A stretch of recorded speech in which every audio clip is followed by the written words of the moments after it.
Welcome to BangkokEdge. My name is Marisa, and I'm one of the hosts of this room. Lut here is the other host. We start this morning by looking at the challenges of the people in the countries living along the Mekong River, whose livelihoods depend on the river, and how the threats that are facing them and the environment as well.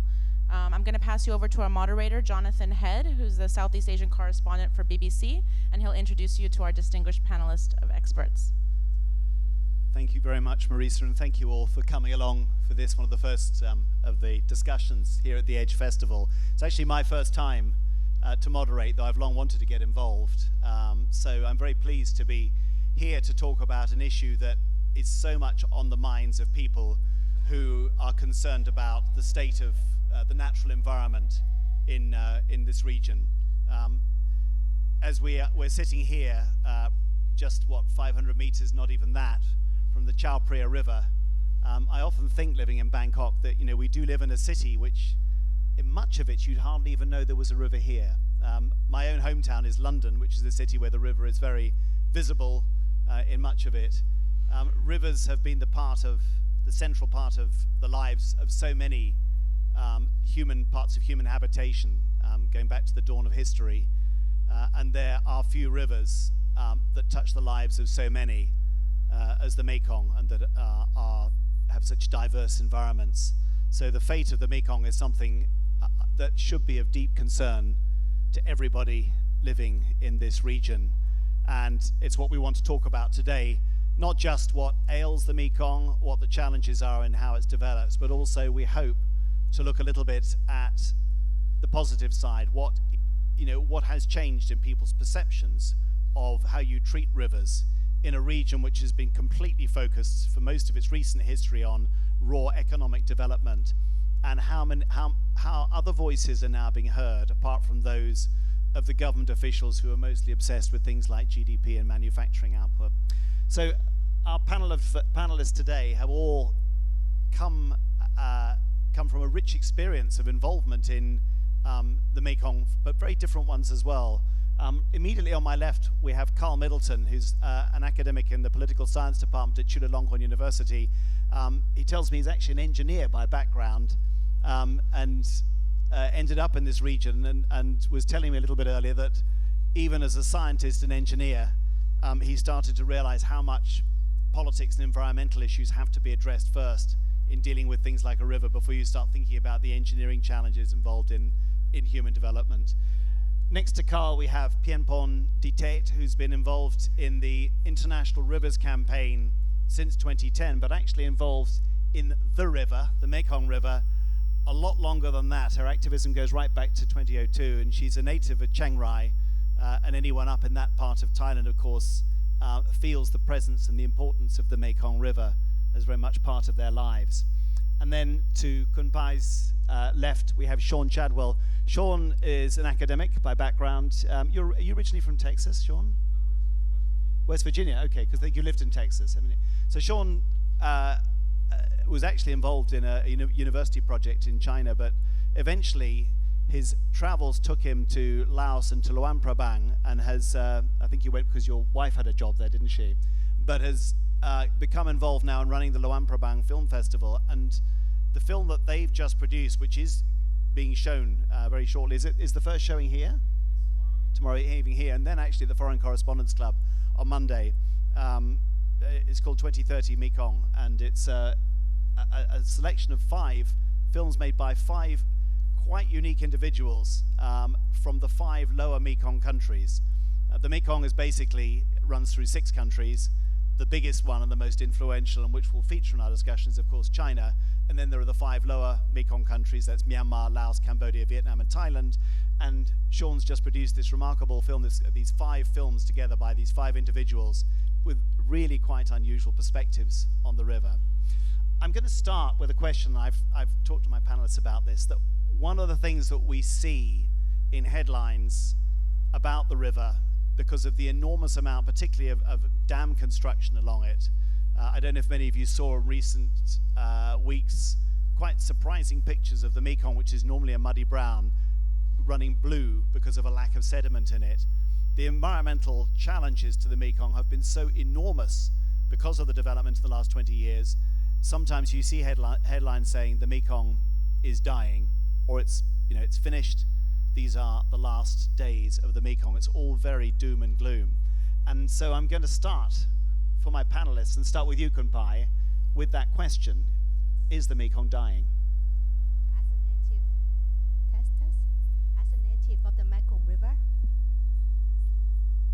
As a native of the Mekong River, and working on this mighty river for almost 2 decades until now, we have seen lots of headlines and title of books talking about the river is dying, or last day of this pristine, invaluable river, mighty river.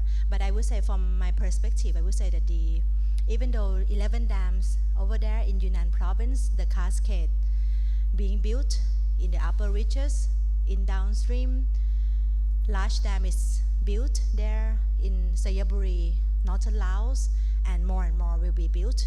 But I'm still seeing the Mekong River still doing its very good function. The health of the river is still there, even though it's very much damaged in some of the part of the river.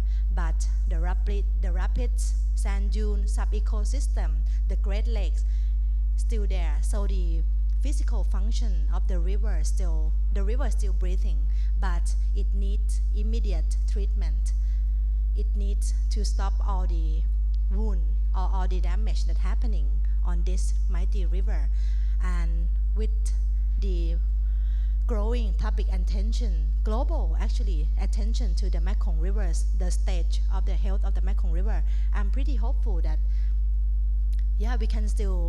we're still having chance to save this river, which means life and livelihoods and source of income, source of food security for 16 million people at least in the downstream countries, in Laos, Thailand, Cambodia, and on the delta in Vietnam.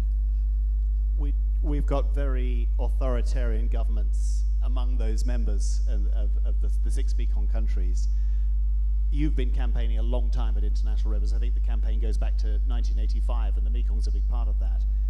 Are you winning? Are you gaining ground in getting your concerns heard and understood and acted on by governments, or are they simply ignoring you? I think even though more and more dams are being built in upstream country in China, but at least we are seeing that China is hearing the outcry or the concern that raised by the downstream countries, by the downstream communities. 2 weeks ago, you might have read this news or the statement by the Chinese embassy in Bangkok saying that they are releasing more water to downstream countries to ease the drought. And this was not the first time, actually happening already 3 years ago and the last 2 years as well. Meaning that China is hearing what people in the downstream area, in the downstream communities have been asking or raising concern over the control of the Mekong River from upstream dams. Even though many people claim that China contributes only 16 to 18% of the Mekong water, but that's like the whole glass, like in year-round, the total volume of the Mekong River at the delta. But if we look at some part of the Mekong River, for example, at the Golden Triangle, where Thailand, Myanmar, and Laos meet in Chiang San district of Chiang Rai province, over there, around 95% of the Mekong River in dry season, which is right now, is from Jinghong Dam in China, for example. What happens when they release water? Because that's something we've seen quite a lot lately. China either holds back water or it releases it. I mean, is this causing huge disruptions, or is it now being timed better? The Mekong River is monsoon-induced flood circle river system, meaning that less water in dry season, sandbar emerge, riverbank emerge, and when the rain comes, the tributaries and the Mekong River the water level will get higher, meaning that the wetlands and all the tributaries will be flooded, that allow migratory fish to come up and spawn and to reproduce. But what happened after the second dams built in the upper reaches? The Mekong River in the upstream area has been controlled by the dam in China. And what happened is that less water in rainy season and more water in dry season, which is just against the natural circle of the Mekong River, and that disturbed the natural function of ecosystem services of the Mekong River. So we're seeing the Rio Bank Garden submerged in dry season, or wetlands not flooded anymore, for example. So this kind of things happening. So what is needed now is actually the returning or restoring the natural flood circle and function of the Mekong River. Carl, I'm going to bring you in here if I can. One thing that we've all become very used to in the last 20 years in this region, myself as a journalist and others, is the presence of China. It's not just the tourists, it's not just a number of people wearing face masks here because of viruses. It is that China is now an absolute real superpower and acts like one. It acts like it at ASEAN meetings, it acts like it in all forms of international diplomacy. We've seen China effectively creating facts on the water in the South China Sea to extend its claims there. It all feels quite familiar if you think about the ways in which the United States, for example, viewed the Latin American region as its backyard. But these problems that the Mekong is facing now, these enormous challenges, is it all China's fault? I mean, probably one question is which China. There are so many different Chinas. I don't think it's a regional issue. It's not just China, but I think we cannot.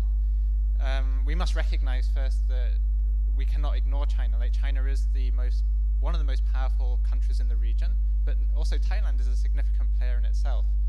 I think often a lot of the focus is placed on China because of the dams that have been built upstream. And I mean, if we think about it, the big change when we say, the Mekong is dying, really, I mean, there's been a huge change only over the last 20 years, really. 20 years ago, the Mekong was largely free-flowing. And over the last 20 years, a huge number of projects have been built. We look mostly to China because China is the most obvious symbol of all the changes that are happening. And especially because they built between 6 or 11 dams on the upstream, and they built them unilaterally. So China gained a lot of negative attention because it didn't join a regional organization called the Mekong River Commission back in 1995. It became a dialogue partner, but that wasn't to substantively engage with cooperation in the lower Mekong. But then if we think 20 years ago, China's reasoning behind the projects was that it was rapidly growing economically. It was also, so it needed electricity for its own domestic development, and so it did go ahead unilaterally, essentially, and that electricity is mostly sent to the eastern seaboard. But then China's growth is dominant in the whole region, mainland Southeast Asia. The economies are tied together, so this is why I think that it's not just China. It's connections through trade, it's connections through so many things. But then I guess the picture that Pai paints is also that there are many other projects, tributary projects in Thailand, in Laos, that are also really changing the Mekong. But what's to be done going forwards? Well, China has to play a very big role, and this becomes challenging because it's not really clear what will be the rules of the game between China and downstream countries and how to make those rules fair.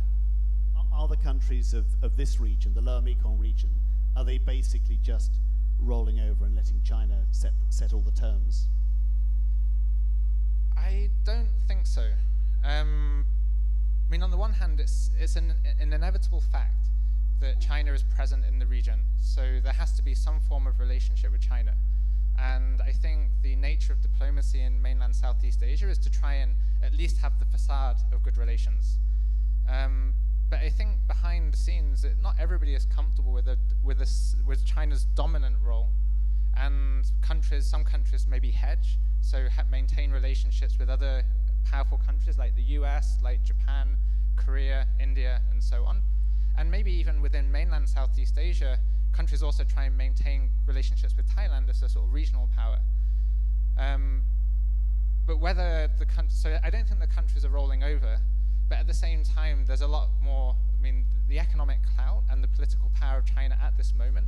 And I think one significant change compared to 20 years ago is that China has far stronger aid relationships with many of the downstream countries. So on the one hand, the economies are very much tied together, but then on the other hand, under the new Lanchang Mekong Cooperation Project, or framework, which is kind of partly a competitor of the Mekong River Commission. There's a lot of aid money and projects flowing through that is increasingly tying the countries together, but places the locus of decision-making more to the north rather than in mainland Southeast Asia. Thanks very much. Sean, I want to bring you in if I can because of this remarkable project you've been involved in, but let's just acknowledge that Luang, Prabang, where you've been run the film festival and where you commissioned this film, is in a country that has been termed, possibly a little unfairly, as the battery of Asia.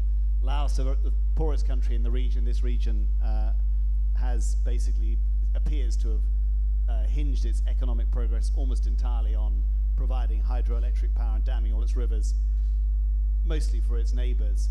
When you started doing this film project, and it's all connected to the river itself, what were you trying to do? Well, I'm going to go back to your first question about the sort of doom and gloom titles and you mentioned titles of books and the declaration that the river is dead.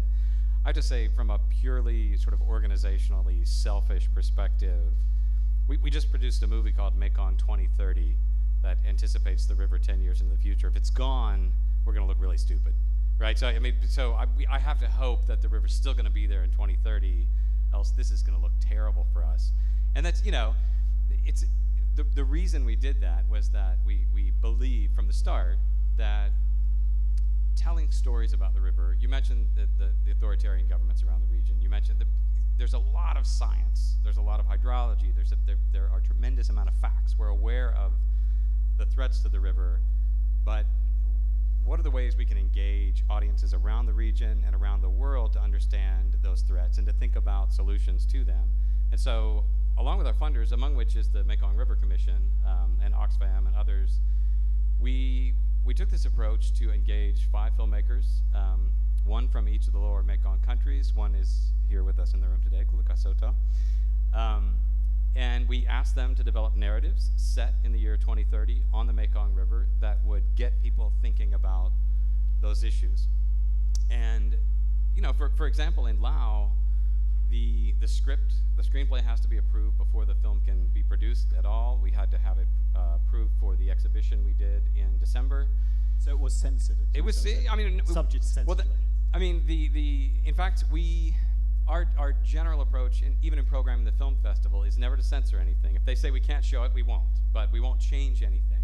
And so the idea was to make stories that we're not going to threaten anybody, that don't necessarily point any fingers. To quote one of the filmmakers, Anisai Keola, they don't blame anyone for the problems, but they do engage audiences in different ways of thinking about what the river is and why it's worth saving and why we should be thinking about it now. In the movies, obviously they're all very distinctive and quite different takes, and I guess you must have been quite surprised yourself at some of those takes. What really stood out in terms of the perspectives of the river from those making it, who are people who live very close to it? That's a really hard question to answer. They're because they are so different, the 5 films. What strikes me is that from a production perspective, and really I should acknowledge that that's the executive producer trying to sneak out of the room right there right now. We're taking a picture, okay. So Gabriel Cooperman started this project more than a year ago, and one of the constant discussions was we want the filmmakers to come up with and present actionable solutions, right? And we took them to Vientiane for a couple of days. They spent time with the Mekong River Commission, with scientists, with Oxfam. They learned a lot about the river and the real threats to it. And then they went off and they wrote screenplays for their 5 individual projects. And for a lot of the subsequent months, we were back and forth with the filmmakers. This would be very familiar to Kulakar, saying things like, what's the actionable solution in here? We don't get it, right? This is a great story, but it's not clear how you're helping to save the river in the future, right? So it became a really interesting sort of artistic tension. We had no idea what we were getting into producing a film, by the way. It's a lot of challenges, but among those is this tension. Now that the films are done, it's perfectly obvious that they all propose solutions. Some of them are extended metaphors for who has the right to own the river, who has the right to use the river, and some are fairly abstruse, but they all sort of engage this question in really different ways. I don't want to say too much about it because I don't want to spoil anything for tomorrow night. Pai, I want to come back to you. What I think the issue that seems to have been raised in the films that Sean has made is how we give space for voices and for views on the river that are not just governments and people planning development. Is that changing? I mean, the view of China's original view of the river, and it may not have changed, it's often hard to tell what China thinks, is essentially as a battery, as a source of power. And governments tend to think in terms of raw development, of GDP numbers, what's going to boost the economy. Even Thailand has much the same view. Thailand, of course, is funding the Zaiburi Dam, which is one you're very involved in right now. But are we seeing other perspectives about the value of a river being heard and beginning to be imprinted upon decision makers' minds? What I've been seeing the Mekong River in terms of natural resources and internationally shared resource is that this very important internationally flowing river has been exploited and monopolized just for a few purposes, like large-scale navigation on the upper reaches from Yunnan down to Luang Prabang. That section, upper reaches, the Mekong River or the Lanchang Mekong River monopolized for one company for electricity production, while in downstream area in Sayaburi Dam site, the river was monopolized for one family, actually construction family, to build this huge dam, Sayaburi Dam, and export to Thailand for 31 years with the electricity no one is actually using. One fact is that checking on EGAT's website today, for Thailand, installed capacity of electricity is around 45,000 megawatt. That's the installed capacity, what we are having in the system. While the peak demand in last year, in May, around 30,000 megawatt, meaning that 1/3 not used. So we don't need this dam? No. And in December, just last month, the demand was 26,000 megawatt, meaning that almost half of the electricity produced in the system in Thailand is not used. What was even more interesting for me is that last 2 years ago, China offered cheaper electricity for Thailand to purchase, cheaper than Laos. So we are destroying this river, that river, tributaries, the mainstream, for whose benefit? Looking at the Mekong River as a source of energy might be right if you're looking at it like 2 or 3 decades ago, but not today, I would say. There are many potential alternatives to electricity. For Thailand, we have around half that unused, and lots of the trend is that it's now going toward decentralized system. Suvarnabhumi Airport, for example, is self-generated, not linked to the national grid at all. So the question needs to be raised at who is paying for the cost of electricity from the Mekong River and tributaries? Millions of people, the rural people, fisher folks, gardeners, who are gaining, I would say, a few families. Is that right? I don't think so. So I think we need to encounter the paradigm and the explanation of electricity generating. But are you getting a better response? I mean, if this is becoming obvious, those numbers are quite shocking. That Thailand now has a capacity that seems to be 1/3 higher than it needs to be. Are policymakers and people in government taking this on board and accepting your argument? We've been exploring and experimenting multiple channels. One thing that we are using, we have our lawyer here from the Community Resource Center that we work with lawyers and communities along the Mekong River in Thailand on the court case at the Thai Administrative Court that they filed a lawsuit against EGAT, which is a electricity utility in Thailand, for signing power purchase agreement with Sayaburi Dam without conducting proper measures like transboundary environmental impact assessments, for example, or conducting public consultation with affected communities. So next 2 weeks we are going to the Supreme Court to file another to submit more information about the change and the damage of the Mekong River. We hope that can maybe Thai administrative can be one of the channel that can improve regional accountability mechanism that involve with Thai actors, Thai state actors. Carl, let's bring you back in again if I can. To go back to this, we covered the diplomacy, but how can we get better policy on the Mekong than we've had in the past? Because everything we've seen up to now, what you're telling me about the dams, it's quite shocking, really. These are huge projects, massive amounts of money involved, huge environmental risks.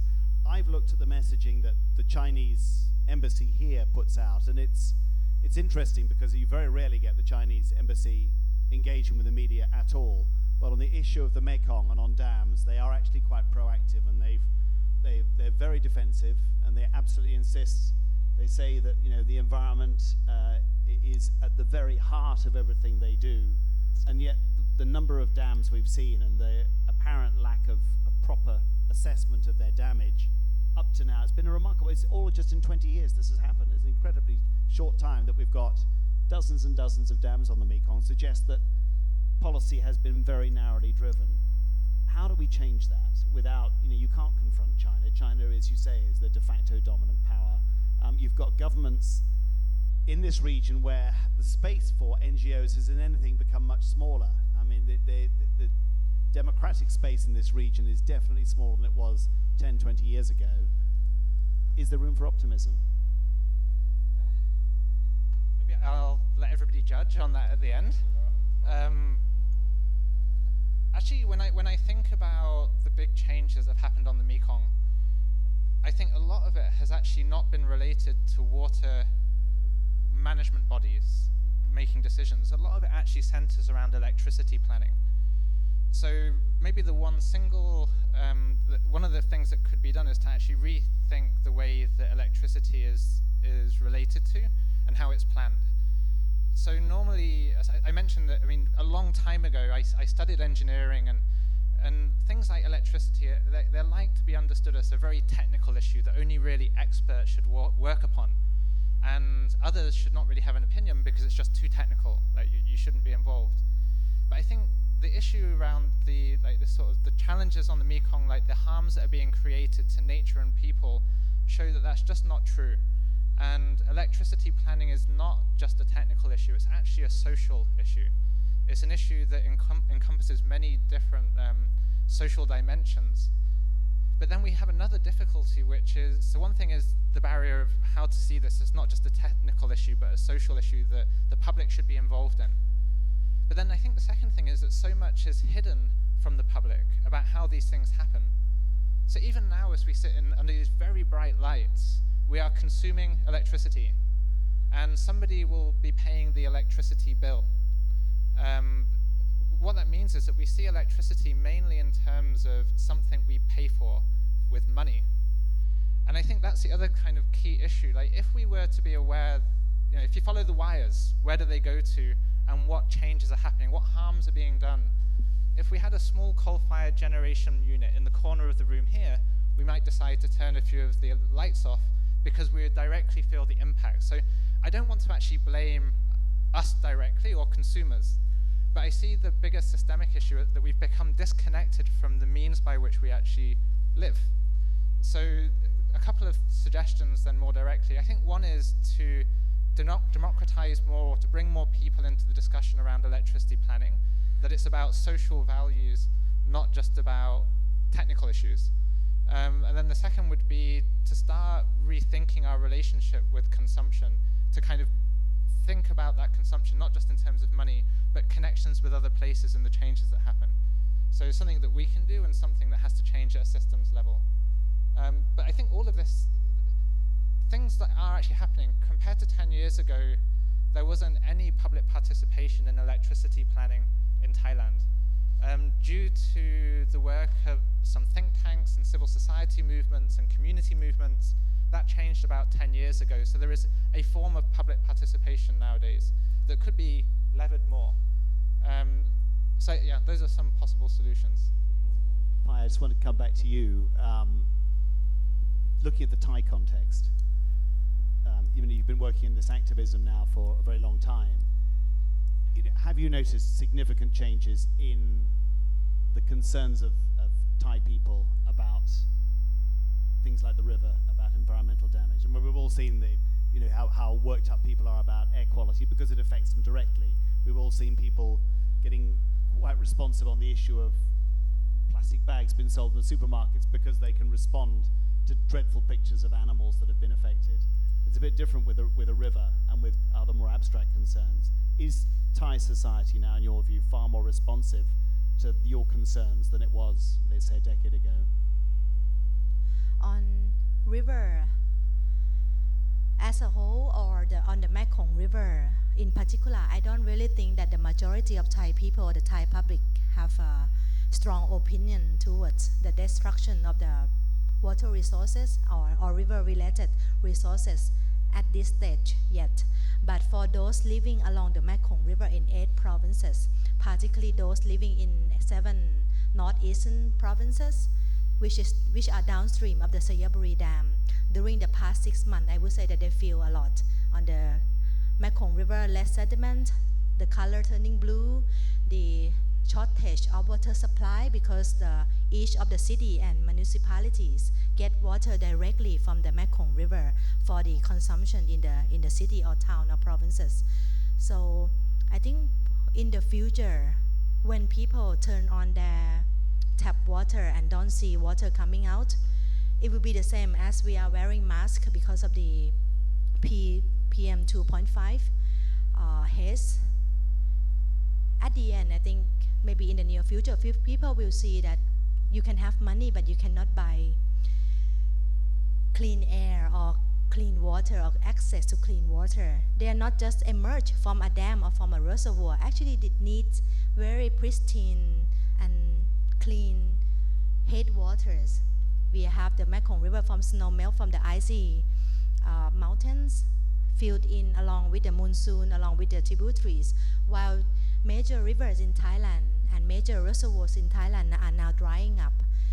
Thai government also have the long-standing plan for divert water from neighboring countries, from the Mekong tributaries, from the Mekong mainstream in Loi River in the northeast, or divert water from the tributary on the Salawin, which is on the western part, which the water over there is still very abundant, even though it's a sister of the Mekong River, emerged from the same source, from the Himalayan plateau and down all the way from Yunnan province. But over there, everything is just fine because of the stage, of the environmental stage. Over there is still no dams there, still free flowing. So I think at the end, sooner, yeah, people will recognize that what is important for your life, first thing, the air, second thing, water, and that cannot be bought. We just have to preserve the source. And shared. And yeah, in the responsible manner.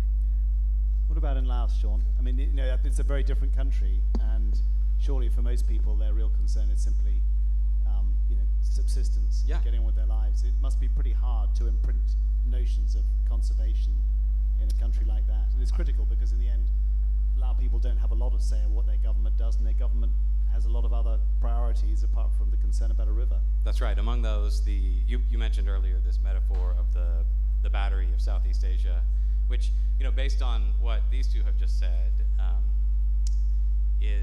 it's a terrible metaphor, in part because it's based on a fundamental misunderstanding of what a battery is. Right? I mean, if we're running out of water, then it's not actually it's not storing things up. So I think that, one of the reasons we undertook the project was to sort of share with the world the diversity of peoples that depend on the river and live along it and rely on it from day to day. something that Carl said earlier in our discussion about some new legal recognition for rivers in New Zealand. So can you elaborate on that for just a second? Explain what that was? Sorry to sub-question, yeah. So it's basically a re-question. In normal liberal law, only humans really have legal standing. And many indigenous communities' values and whole worldview does not fit comfortably into that way of thinking about law, because to many indigenous communities, nature is alive or equivalent, or you have a different relationship. And I don't know if there's anybody from New Zealand in the room, but there was a treaty recently passed that recognized one of the Maori groups' traditional relationship with rivers, that saw the river as an ancestor. So clearly the river is not human, but to see it as an ancestor is to have a very different relationship to seeing the river as an economic resource. And so a treaty was passed that essentially gave the river legal standing equivalent of being a human. Not a human, but equivalent, meaning that it would then be recognized in law as having legal standing in subsequent policy decisions. Right, and in talking about the mother river in Laos, among people in Laos, I think this is brilliant, right? This is a really important step, and it speaks, as I told you earlier, to what the Thai filmmaker Anocha did with her project. She's engaging this idea that, okay, alongside environmental discourse and scientific discourse and other discourses about the river, we should listen to people who traditionally live alongside it and who hold it as an ancestor or who have animist beliefs about it, right? That we're stuck in a way in thinking in only really limited capitalist ways about the river and what it is to us as a resource. So I think to come all the way back to your question, I think for a lot of the communities that live along the river, I mean the very small villages and the people who traditionally depend upon it, we should be asking them as well, what is the river to you? It's not, and they're not going to say merely that it's a resource. They're going to have other answers to that question. But you've just raised a point which I think is much bigger than just the Mekong itself, which is, if you look at what's happening to the Mekong right now, you've got the massive power of China. All of China's obsessions have been with growth, getting security of power.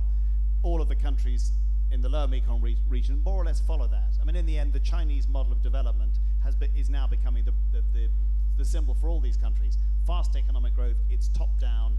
You limit dissent because that slows things down. It limits stability. Can we change that model? I mean, in this region, after all, it's pretty hard to change it in the rest of the world. The Southeast Asia and East Asia in general has been defined by this fantastic poverty reduction project of 30 years, embrace globalization, embrace dominance of big business, free flow of capital, focus on economic growth. And if you're going to save a river, and if you're going to start thinking about climate change, about the quality of air and water, that model doesn't take it into account. Unless you have a profound change in the whole way in which economies are looked at, it's very hard to address the problems that are threatening the Mekong now. Do any of you, the three of you on the panel, see a possibility for a change in that model? There's definitely doubts in the Western world. We're seeing some very peculiar results. If you think about the populism in Britain and the US and parts of Europe, almost a sort of reaction going in a different way to nostalgia. But it is definitely a reaction against the globalized model of development. Can it happen here in this region? I want to leave that to Carl, the political scientist. So it's such a big question, there's no comprehensive answer, but... I'm conscious that three of us here are actually Westerners. We've only got one indigenous Thai, so we're perhaps not in the best position to answer it. Maybe... Do you want to go first?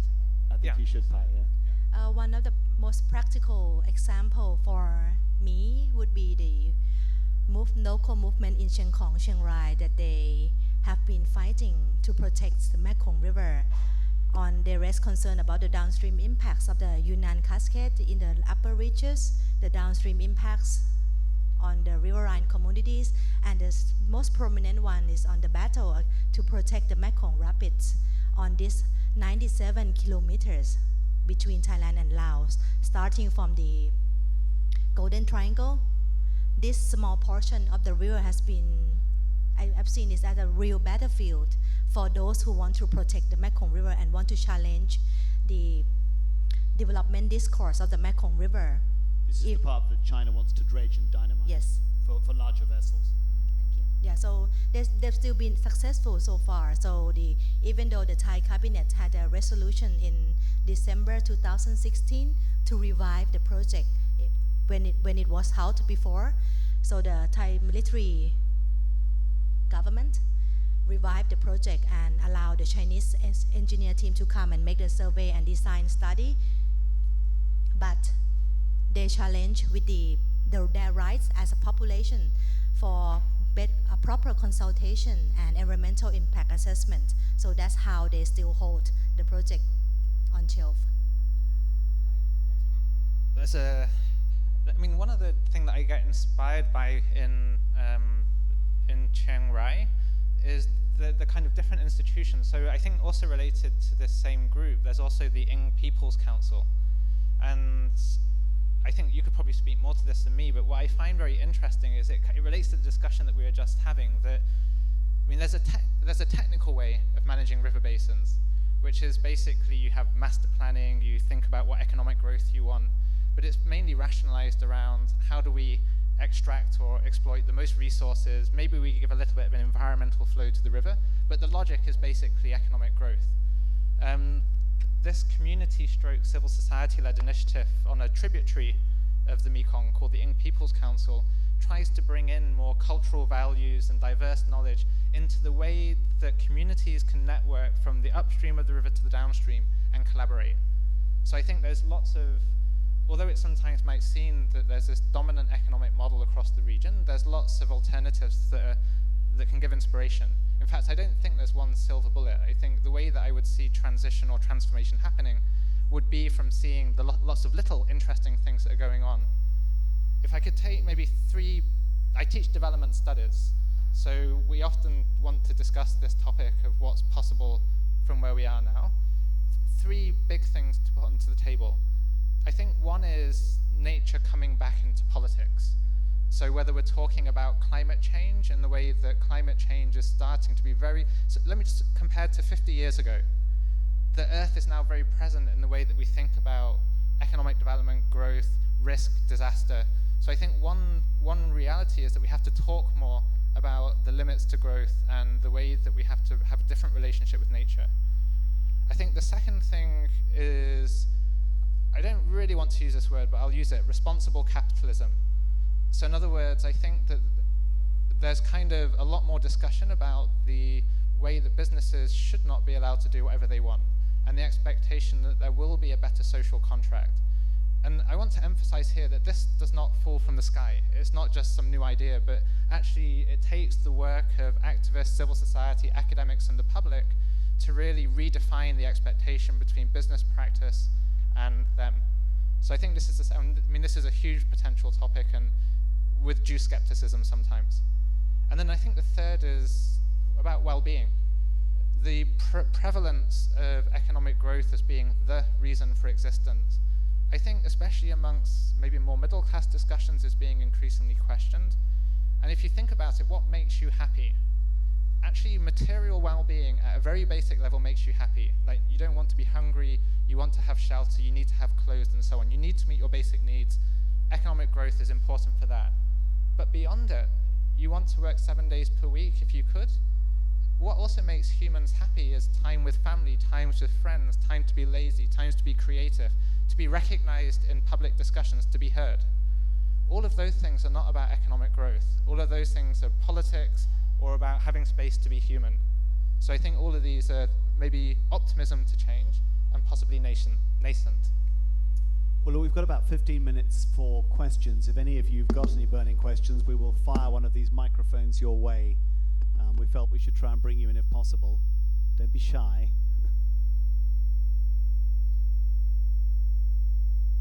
Please, yeah.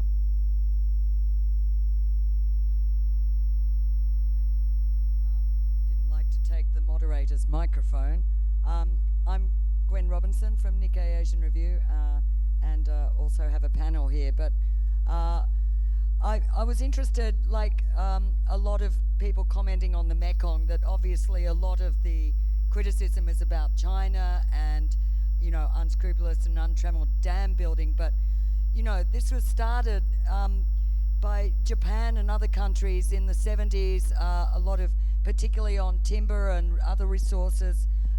So my point is just not to defend China, but to say also that I think some of the greatest culprits are the governments of this region. So who allowed China to make this ridiculous agreement to blast rocky islands in the middle of the river? It was the Thai and Lao governments, and, you know, others. Cambodia has lain down and, you know, invited China in. Vietnam more cautious, but actually I think a lot of the rage is against China, but there's not enough pushback on the authorities in this region that are enabling all this to happen. So I'd like some thoughts on that.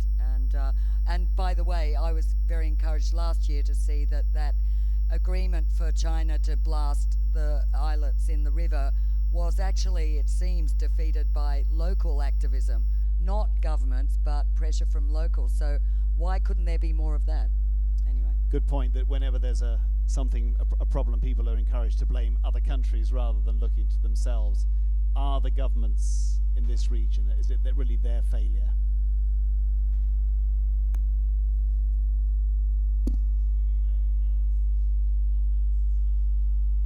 Yes, not definitely not only China, but the reverend governments that still not seeing the issue of the Mekong River as a key issue for the country. Last week we saw that the Thai foreign minister flew to Beijing to ask for China to push the button to release water for the downstream country, which is like, come on, the Mekong River is not H2O, it's not a canal, but it's an entire system that need the circle. So definitely we are not only blaming or targeting only China, but any also the way that the government try to marginalize the Mekong issues from their agenda. The construction companies, the electricity utilities, banks, financiers, there are multiple actors that need to be held accountable. But of course, very handful of us, but with very good support from media locally, nationally, regionally, and internationally, and getting more attention from the public. I hope that one day we can reach that goal to have all those actors accountable. Just very briefly on topic, I think probably none of us would disagree that the accountability of the governments is one of the key challenges. To me, then, what it means is the challenge is how to maintain that accountability to the extent that it has, or the extent that it can be. And I mean, the unfortunate trend, I think, over the last 10 years at least, has been the closing of, or the lessening of that accountability, the rise of authoritarianism across the region. I don't think that authoritarianism is absolute either. I think what it points towards is the important role that diverse civil society, not just NGOs, but the public organizing in groups and representing their interests, the importance of a free media to maintain transparency and to share information. Like, you can't act if you don't know. So the important role of the journalists and the media to spread information and the public to be able to act. I mean, I think this is a key terrain that is a battleground at the moment. Yeah, I just wanted to add that this, I don't know if this will be a popular opinion or not, but I said in our discussion earlier that, you know, there may be an advantage actually to the fact that China is now, I mean, China is so heavily scrutinized by the rest of the world, they've gotten to understand what it means to be under scrutiny. And I think that a government like the Lao government can learn a lot from China if it will listen to them, right? It is that, you know, I mean, there are ways of dealing with people who have a problem with your government policies, right? There are good ways and not so good ways. And I think that China is doing a lot of that better than it did 20 years ago. And I think that countries in the region can actually learn a little bit. But just to take the purely positive take on China. Next question, please. Yeah. Is that me? Sorry, Jennifer. You'll come after this one. want to seem negative or whatever about what could be happening here and isn't happening here, but for example, somebody in Chiang Mai just sent me a picture that, as they did at some point last year, the Chiang Mai government is just holding up this big hoses and spraying the sky, to stop the pollution.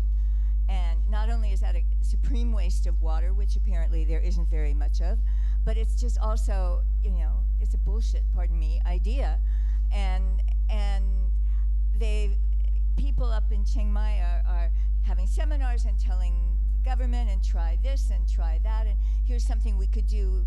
Okay, I'm going to go from water to burning, but it's all, stuff that nobody's listening to that has the power to do anything about it. And so it's great to say China is now accepting public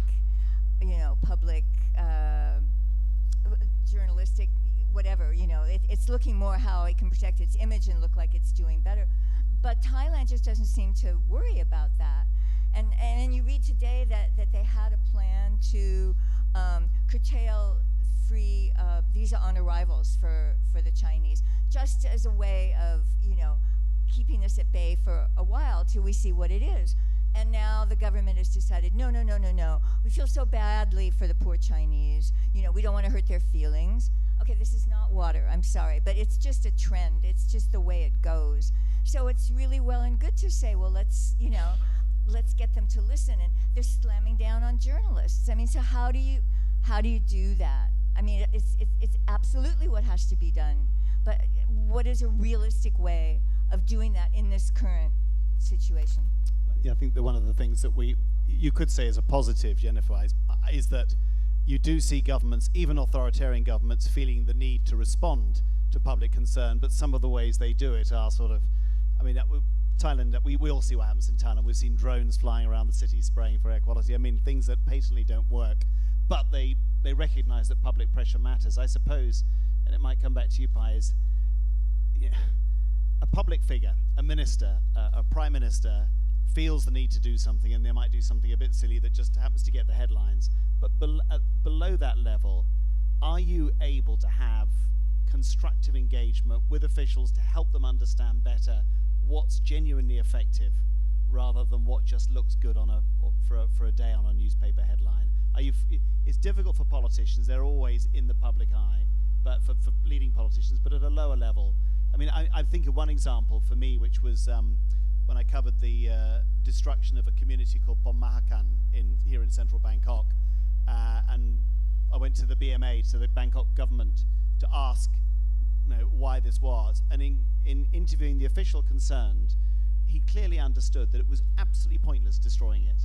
And he said to me, there is no reason for us to do it except that the law says we can, and our officials at the top said we have. And it was an example of an absolutely stupid decision making that had no rationale, but the administration had gone on to autopilot. Are we beginning to see a bit more flexibility, a bit more willingness to listen to expertise that you and others have? On the Mekong issue, on the top level, I think Thailand has been very much on event-based declaration. So now we have this prime minister or minister announced the war on 1, 2, 3, 4, 5, and that's it. And they count the head of how many people attend that event or how many news coverage. But in the longer term, we are not sure how much actually the war on whatever actually function at all. But on the practice, on the lower level, like officers, in the most practical case can be the rapid blasting on the upper Mekong in Chiang Rai, when the Chinese company conduct this public consultation in three districts, Chiang San, Chiang Khong, and Vientiane Can. Half of the audience are participation from the affected communities, and the second half are from different authorities like departments and military officers as well as policemen. But when at the end we asked that who opposed this project and who see the more value of the Mekong River as it ecosystem like this, even the military raised their hands because they are also people and they know how valuable the Mekong is. Yeah. So that can be my reflection on that. Maybe just if we compare the early 1990s to now, just in the way that decision making was being informed by like environmental and social concerns, in the late 1980s, early 1990s, there wasn't even a law that required the recognition of environmental and social harm in the design of mega projects. So now Thailand has an environmental law that kind of made a small step in the early 1990s, and then incrementally it's been strengthened. I heard now that there's serious discussion about strategic assessment being integrated into highest level planning. Strategic assessment means that environmental and social concerns should be considered in the long-term planning of the way that the country thinks it will develop. So this is still very technocratic in one sense. So I'm not trying to say that the solution lies only there, but what I want to hint at is that there are some new ways of doing things that are emerging that I think becomes important. Actually, I feel that Thailand's academia is a wealth of knowledge, not just biased from coming from it, but the challenge is, like, how can all of this knowledge from communities, from civil society, from academia, actually turn into action? So on the one hand, I think it's because a lot of that knowledge is not actionable, i.e. scientists and others are not very good at explaining what policymakers should do, and so then policymakers become quite reactionary instead and just do the surface stuff. But I think also I think this is globally, but also starting to happen in Thailand, like that science needs to learn to communicate. So in other words, like evidence-based decision-making could begin to emerge if science actually starts to think, how can we communicate our findings better? So again, I don't think this is totally the solution, but I think there's some seeds of things that could change the way that policies are made within the context of a political economy that sometimes chooses to ignore evidence, ignore people, and plow ahead with big projects as they would like to. I think we have time for that one last question.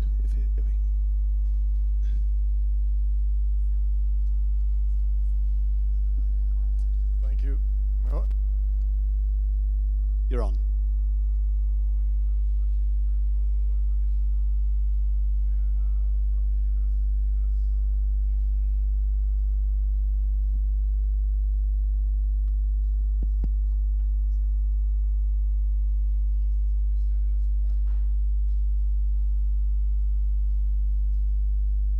Thank you. I have a kind of a brief question. It's simply that hydropower is failing in much of the world. It's no longer a particularly advantageous source for power generation. And in fact, Patagonia Company and North Face, they've made a film recently called Dam Busters that talks about how many dams are being taken out of service in the world. In the U.S., it's certainly going down. And we talk about increasingly actually taking these dams out of service, knocking them out, even though they've been there for years, largely because technically, and with technology today, there are extraordinary new technologies to possibly build, supply power.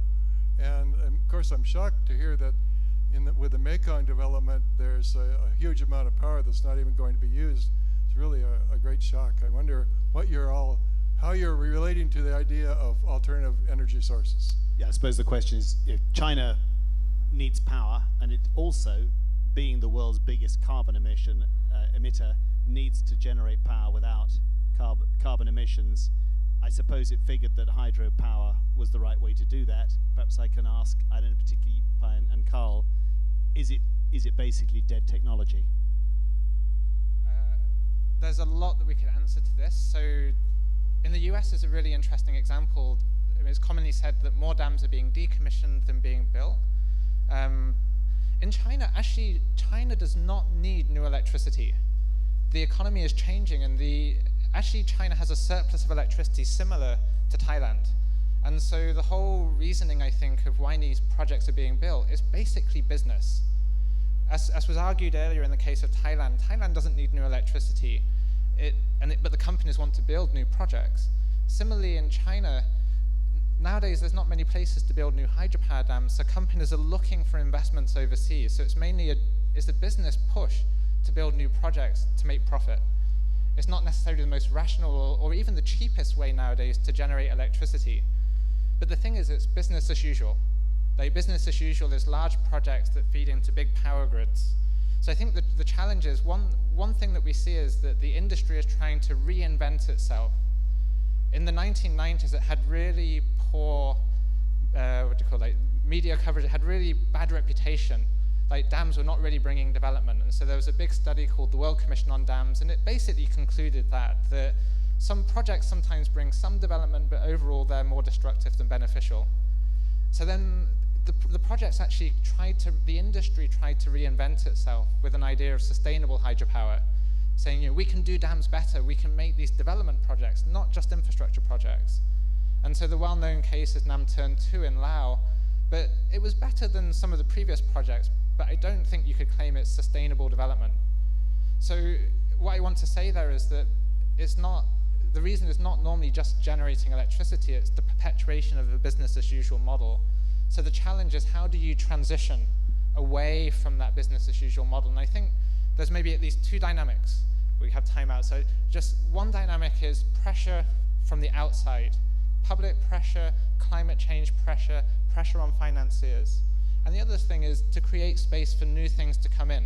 So she said, actually, I think China could contribute a lot, not through building dams, but by providing these new technologies like the new solar panel systems. It's one of the world's leaders in this technology. Let's bring that instead. But to be clear, technology is not the secret here. It's the social decision-making process that enables that technology to become the new way of doing business. So I think that's how I think about it. I'm afraid we have run out of time. Sorry about that loud voice there. But I'd like to thank my panel very much for this discussion. Sean Chadwell, Pianporn, Deetes, and Carl Middleton. And thank you all for coming along and for joining in.